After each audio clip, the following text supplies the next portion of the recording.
తీసుకొస్తుందన్నా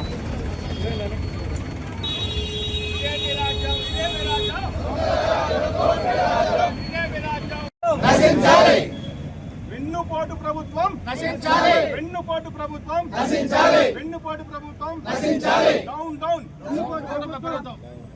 down down కూటమి ప్రభుత్వం down down down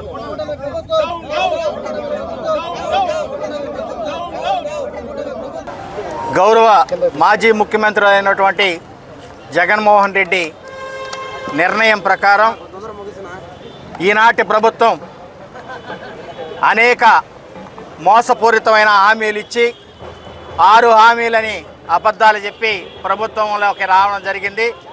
ఈరోజు 2 ఏళ్ళు పూర్తి చేసుకున్న తర్వాత ప్రజలకు ఏ విధంగా వెన్నుపోటు పొడిచిందో జగన్మోహన్ రెడ్డి ఆదేశాల మేరకు రాష్ట్ర వ్యాప్తంగా ఈరోజు మండల కేంద్రాలు, నియోజకవర్గ కేంద్రాల్లో నిరసన కార్యక్రమాలు చేయడం జరుగుతుంది.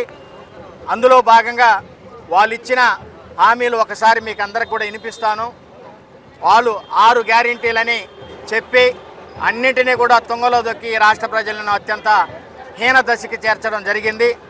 ఆడబిడ్డ నిధి అని ఒక పేరు పథకం పెట్టి 18-50 సంవత్సరాలు వారికి ప్రతి నెల 1500 అని చెప్పి ఈ 2 సంవత్సరాలకి దాదాపు 36,000 రూపాయలు వారు లక్షల రూపాయలు బాకీ ఉండాలని తెలియజేసుకుంటున్నాను.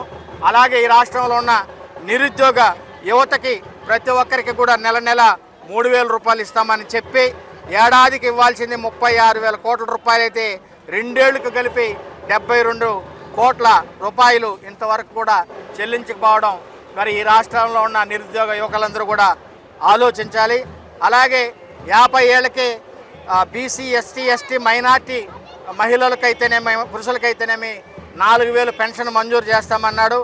ఆ విధంగా 2 ఏళ్లలో 96,000 బాకీ పైగా పెన్షన్లు కత్తిరింపజేసి 2024 మార్చిలో ఎన్నికల నాటికి 66,34,372 పెన్షన్లు ఉంటే ఇప్పుడు కేవలం 60,11,293కు తగ్గించి కత్తిరించడం జరిగింది.